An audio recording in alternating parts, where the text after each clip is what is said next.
ராஜி அன்னைக்கு சாவி கொத்த எடுக்கலனாலும் அவளுக்கு அது மேல ஒரு கண்ணு இருக்கதான் செய்யுது.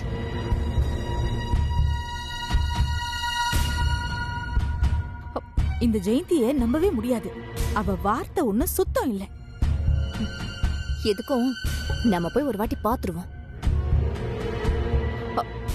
நாம எதுக்கும் ஒரு எட்டு போய் பார்த்துட்டு வந்துருவோம்.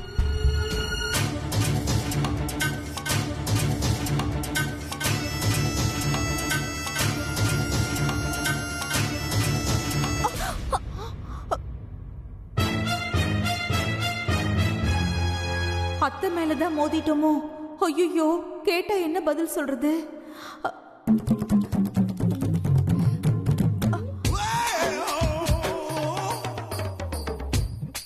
அப்பவே நினைச்ச மாதிரியே நடந்துருச்சு. ஒருவேளை சாவி எடுக்க வந்திருப்பாளோ? என்ன ஆனாலும் சரி, இவளை சாவியை எடுக்க விடக்கூடாது. என்னைக்கும் இல்லாத திருநாளா இன்னைக்கு என்ன இந்த பக்கம்? அதையே தான் நான் உங்களை கேட்கலான்னு இருந்தேன். நான் மாமாவோட போட்டோவை கும்பிட வந்தேன். நானும் அதே மாமாவை கும்பிட தான் வந்தேன்.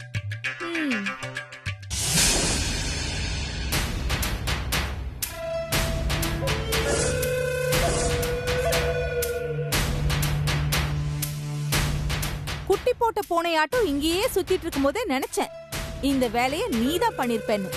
எதுவா இருந்தாலும் நேரடியா பேசுங்க. இந்த சுத்தி வளைக்கிற வேலை எல்லாம் வேணாம். நான் ஒன்னும் சுத்தி வளைச்சு பேசல. நீதான் சாவி கொத்த எடுத்திருக்க. சாவி கொத்த காணுமா? நல்ல கதையா இருக்கு. நீங்க எடுத்து வச்சுட்டு என் மேல பழிய போடுறீங்க. எனக்கு ஒன்னும் திருட்டு புத்தி எல்லாம் கிடையாது. தேவை இருக்கிறவங்க தான் எடுப்பாங்க. அப்படி பார்த்தா இந்த வீட்டுல உங்களுக்கு தான் தேவை இருக்கு. அப்ப நீங்க தான் எடுத்திருப்பீங்க. என்ன தைரியம் இருந்தா என்ன பார்த்து திருடின்னு சொல்லுவேன்.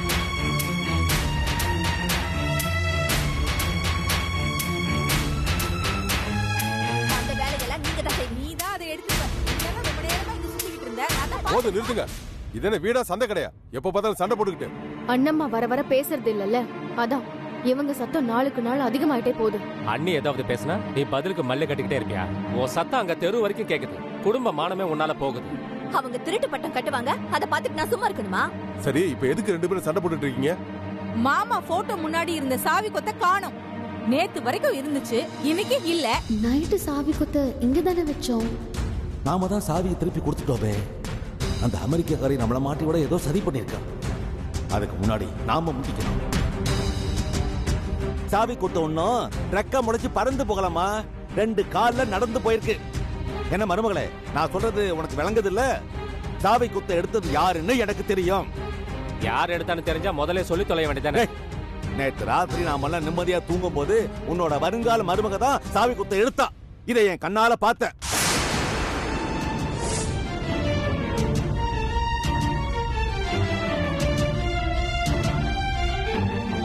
No, this is not true.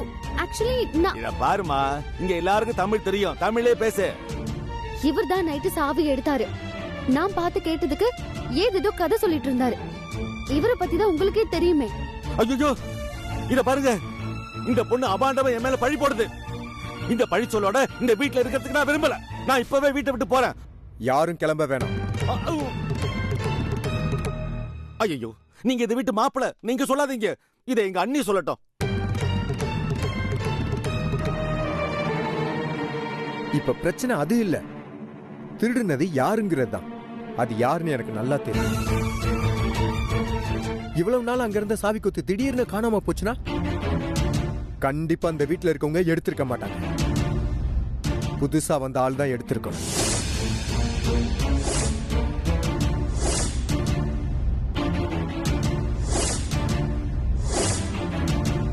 என்னடா முழிக்கிற? அன்னைக்கே உன்னை நல்லா விசாரிக்கணும்னு சொன்னேன். யாரும் கேட்கல. இப்ப எதுக்கு வீட்டுக்குள்ள வந்த? வேவு பார்க்க தானே?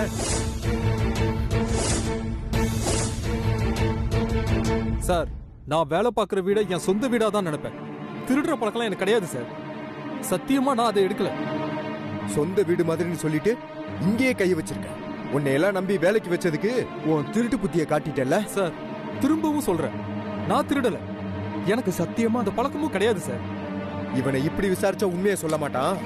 விசாரிக்க வேண்டிய விதத்துல விசாரிச்சா தன்னால உண்மை வருப்பாரு. அடிக்காதீங்க மாப்ள. சொல்றான். மாப்ள, வேணாம் மாப்ள. சொல்ல போறியா இல்லையா? Stop it please. சொல்றான். சொன்னா கேளுங்க மாப்ள. அவர் அடிக்காதீங்க பாவம். அப்படியே விடக்கூடாது. ஐயோ அடிக்காதீங்க. நல்ல வேளை நான் தப்பிச்சேன்டா சாமி. உண்மையை சொல்றேன். உண்ட வீட்டுக்கே துரோகம் பண்றியா நீ? இந்தாங்க மாப்பிள்ள, இதால அடிங்க. விடுங்க அண்ணே. நீங்க சொல்லுங்க. என்ன நீங்க சொல்றது கேளுங்க. Stop it. அடிக்காதீங்க. அண்ணே நீங்க சொல்லுங்க. அடிக்காதீங்க. Stop it.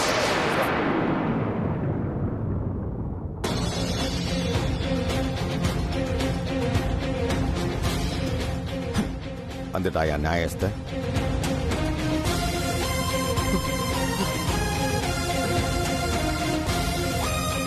இதுக்காக தானே இவ்வளவு பிரச்சனையும்?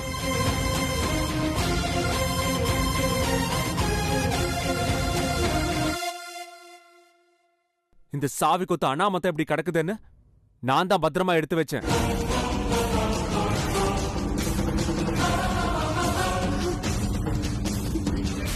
கேட்டிங்களா?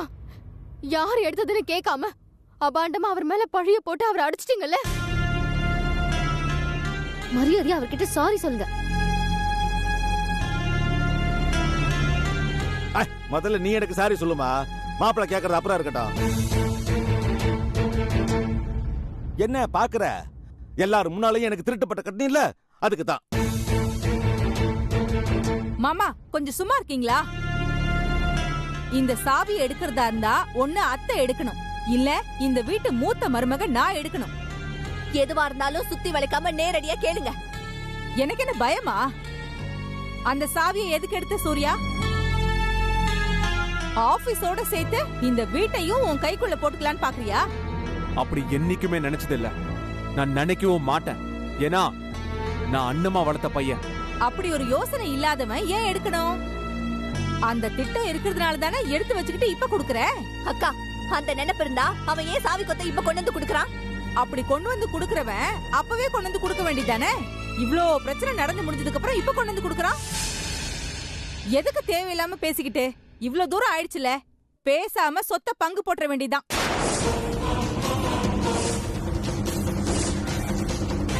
ராஜி, உனக்கு என்ன மூளைகளை மழுங்கி போச்சா? எனக்கு நல்லாதான் இருக்கு, அதனாலதான் நான் கேக்குறேன். அத்தை நல்லா இருக்கும் போதே சொத்த பங்கு போட்டுருங்க, இல்லன்னா பின்னாடி இதை விட பெரிய பிரச்சனை வரும். அப்படி பண்ணிட்டா 4 காசுக்கு நான் கையேந்த வேண்டிய அவசியம் இருக்காது. ஆகா, ஓகோ, யாருக்குமே தோணாத யோசனை உனக்கு தோணி இருக்குமா? சூப்பர் மருமகளே. சித்தப்பான்னு கூட உங்களை பார்க்க மாட்டேன். மரியாதை கட்டிடும். வாயை முடிக்கிட்டு சும்மா இருங்க. பெரியமா, நீங்க எதை மனசுல வச்சுட்டு பேசுறீங்கன்னு எனக்கு தெரியல. ஆனா அண்ணமா இருக்கிற வரைக்கும் கண்டிப்பா இது நடக்காது. பங்கு பிரிக்கல சரி, அப்போ காலம் முழுக்க உங்க பின்னாடியே நாங்க கையேந்து நிக்கணுமா? யாரும் யார்கிட்டயும் கை நீட்ட தேவையில்லை, அதுக்கு எந்த அவசியமும் இல்ல. இங்க எல்லாருக்கும் எல்லா உரிமையும் சமமா தான் இருக்கு. சொன்னா மட்டும் பத்தாது சூர்யா, செயல்லையும் காட்டணும்.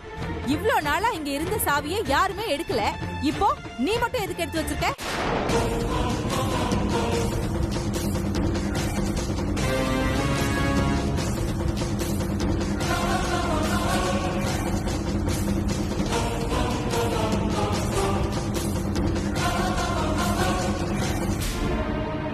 இந்த சாவியை எடுத்த இடத்துலயே வச்சிடுறேன். ஆனா இந்த சாவிய அண்ணமா எடுக்கிற வரைக்கும் வேற யாரும் எடுக்க கூடாது.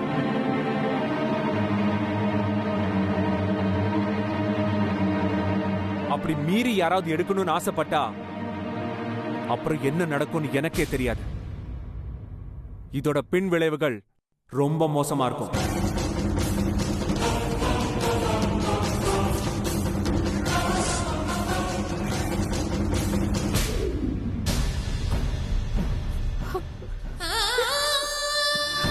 எப்படி முரட்டுத்தனமா அடிச்சிருக்கான். அவன் மனுஷனே இல்ல. இதுக்கெல்லாம் நான் தானே காரணம். வலிக்குதா? ரொம்ப வலிக்குது. காட்டிக்காத மாதிரியே இருந்தேன். திரும்ப திரும்ப நீ கேட்க கேட்க எனக்கு எங்க அம்மா ஞாபகம் தான் வருது. எனக்கு ஒரு சின்ன அடிபட்டா கூட எங்க அம்மாவோட மனசு தாங்காது. அப்படிலாம் என்னை பார்த்து பார்த்து வளர்த்தாங்க. அவன் யாருன்னே தெரியல. அவன்கிட்டலாம் இன்னைக்கு அடி வாங்க வேண்டியதா இருக்கு. அதான் நான் சொல்ல வரேன். ஊர் பேர் தெரியாதவன் கிட்ட எல்லாம் அடியும் திட்டம் வாங்கணும்னு உங்களுக்கு என்ன தலையெழுத்தா? உங்களை அப்படி எல்லாரும் முன்னாடியும் அடிக்கிறத பார்த்தப்போ எனக்கு எவ்வளவு வேதனையா இருந்துச்சு தெரியுமா? இனியும் எனக்காக நீங்க இந்த கஷ்டத்தை பட வேண்டாம். தயவு செஞ்சு உங்களை கும்பிட்டு கேட்டுக்கிறேன், இங்க இருக்காதீங்க, கிளம்புங்க. இல்லனா திரும்பவும் ஏதாவது சிக்கல்ல மாட்டி விட்டு உங்களை அடிச்சே கொன்னுடுவான். அப்படிலாம் எதுவும் ஆயிடாது பத்மா, நீ என்ன சொன்ன? ஐயோ, நான் சொல்றத புரிஞ்சுக்கோங்க. என்ன அந்த மோகன் பண்ற டார்ச்சரை விட உங்களை டார்ச்சர் பண்றதுதான் எனக்கு மனசு ரொம்ப வலிக்குது. என்னால அதுதான் தாங்கிக்க முடியல. ஒரு பொண்ணுக்கு லவ் லெட்டர் கொடுத்தாலே 4 பேர் அடிக்கதான் செய்வான். நீ அவனுக்கு நிச்சயமான பொண்ணு. உன்னை தேடி நான் வீட்டுக்குள்ளேயே வந்தனா அவன் சும்மா இருப்பானா? அவன் இதையும் பண்ணுவான், இதுக்கு மேலேயும் பண்ணுவான். அப்போ அடிபட்டே சாக போறீங்களா? தயவு செஞ்சு இந்த நரகத்தை விட்டு கிளம்புங்க. உன்னை கல்யாணம் பண்ணாம இந்த வீட்டை விட்டு போறேன்னா அப்பதான் என் வாழ்க்கை நரகமாகும். நீ என்ன சொன்னாலும் சரி, நான் முடிவு பண்ணிட்டேன். வாழ்வோ சாவோ எனக்கு எல்லாமே நீதான்.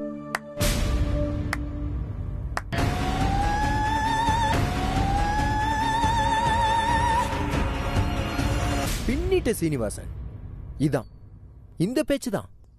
இது இருந்தா போதுமே, இன்னும் 10 பொண்ணுங்களை மயக்கலாமே.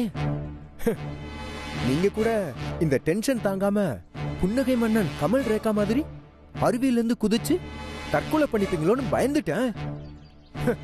நீங்க ஸ்ட்ராங்கா தான் இருக்கீங்க, பட் உங்க காதல் தான் ரொம்ப வீக்கா இருக்கு.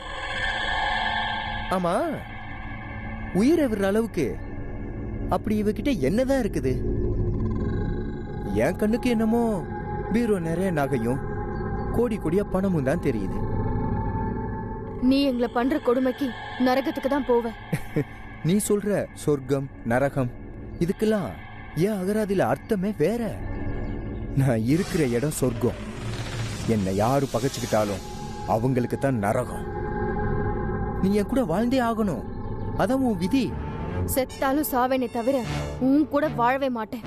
ஹே, என் கையால தாலியை கட்டிட்டு தாராளமா செத்துப்போ, யாரு வேணாங்கிறது? டேய், உனக்கெல்லாம் மனசாட்சியே இல்லையாடா? அது இருக்கிறதுனாலதான் நீ இன்னும் உயிரோடையே இருக்க. உன்னை பார்த்தா எனக்கு சிரிப்பு சிரிப்பா வருது. ஹே, இவளுக்காக இன்னும் எத்தனை கெட்ட போடலான்னு இருக்க? என்ன பண்ணினாலும் சரி, வேலைக்கே ஆகாது. இப்பவும் நான் உனக்கு ஒண்ணு சொல்றேன், இவ இருக்கிற திசைக்கு ஒரு கும்பிடு போட்டுட்டு ஓடியே போயிடு. இல்லைன்னா என்கிட்ட அடி வாங்கியே சாவ. இல்ல அதையும் மீறி நான் இங்கே தான் இருப்பேன்னு அடம் பிடிச்சீங்கன்னா தாராளமா இரு. நான் பண்ற சித்திரவதையெல்லாம் தாங்கிறதுக்கு தயாராய். உனக்கு 2 நிமிஷம் டைம். நீ இங்க இருந்து போகலைனா நான் வேற மாதிரி யோசிப்பேன். ஏய், சொல்லி வை.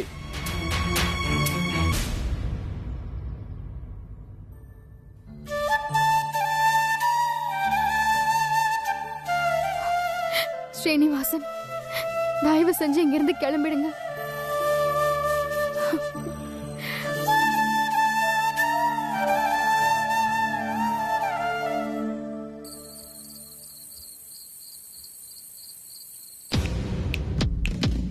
அந்த சாமானியா போடுற திட்டங்களையும் பத்மாவோட மனசுல இருக்க அந்த சீனிவாசனையும் தொடச்சி எரியணும்.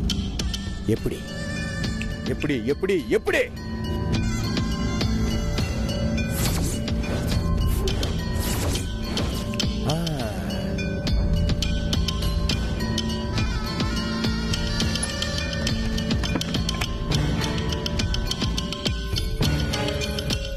இந்த நகை எல்லாத்தையும் எத்தனை நாளைக்கு தான் மறைச்சு வைக்கிறது? ஒருவேளை நமக்கு நேரம் சரியில்லாம இது வெளியே தெரிய வந்தா நம்ம இவ்வளவு நாள் பட்ட கஷ்டம் எல்லாம் வீணாயிடும். சீக்கிரமா அந்த நகை எல்லாத்தையும் வித்து பணமா மாத்திரணும். இந்த மொத்த நகையோட வேல்யூ எவ்வளவு இருக்கும்? சுமார் 1 கோடி இருக்குமா, இல்ல 2 கோடி இருக்குமா? இதை நாம முடிவு பண்றது கஷ்டம். இதோட வேல்யூ மட்டும் என்னன்னு பார்க்கணும். அதுக்கப்புறம் பாக்ஸில் இருக்க மொத்த நகையும் எவ்வளவு தேருன்னு பார்ப்போம்.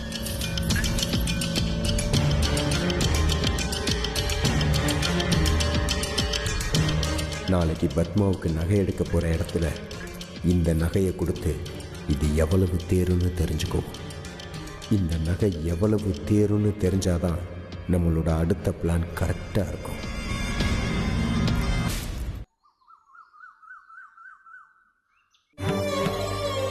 நீங்க பொறுப்பா இருந்திருந்தா வியாபாரம், கம்பெனி, வரவு செலவு இதெல்லாத்தையும் அத்தை உங்ககிட்ட கொடுத்துருப்பாங்க. அது இல்லாம போனதுனால தானே எல்லா பொறுப்பையும் எடுத்துட்டு போய் சூர்யா கிட்ட கொடுத்துருக்காங்க.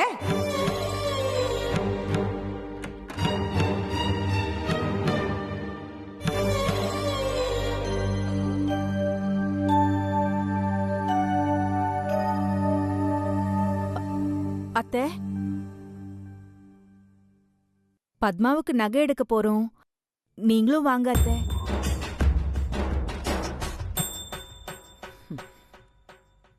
நான் வரல, நீங்களே போயிட்டு வாங்க. அதான் குடும்ப பொறுப்பெல்லாம் உங்ககிட்ட கொடுத்துட்டேனே.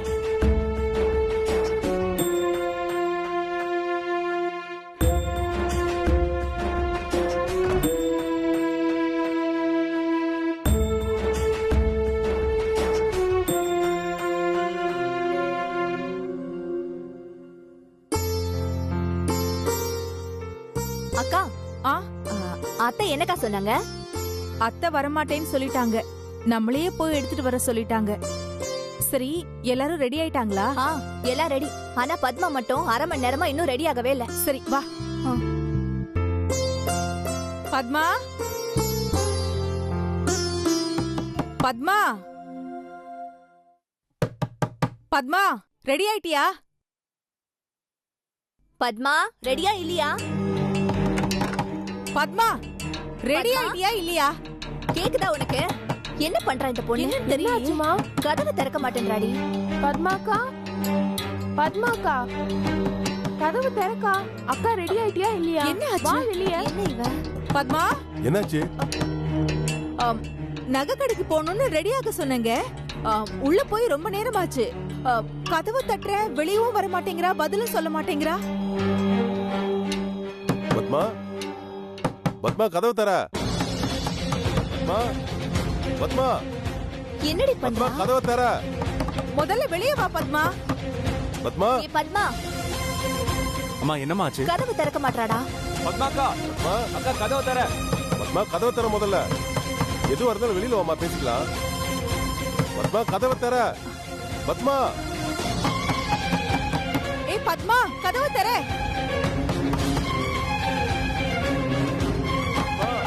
பத்மா, கதவு தர பத்மா. சொன்னா கேளுடி, கதவு தரடி.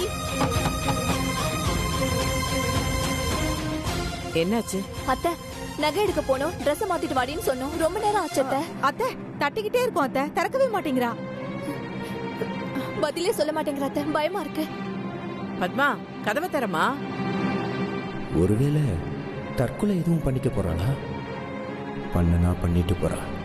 பிரச்சனை வந்துச்சுன்னா சீனிவாசனை கோர்த்து விட்டுட்டு நாம எஸ்கேப் ஆயிடலாம். இவ இல்லைன்னா என்ன, கிடைச்ச வரைக்கும் லாபம்ட்டு நகையை எடுத்துட்டு ஓடிட வேண்டியதுதான். செத்தான் அந்த சீனிவாசன்.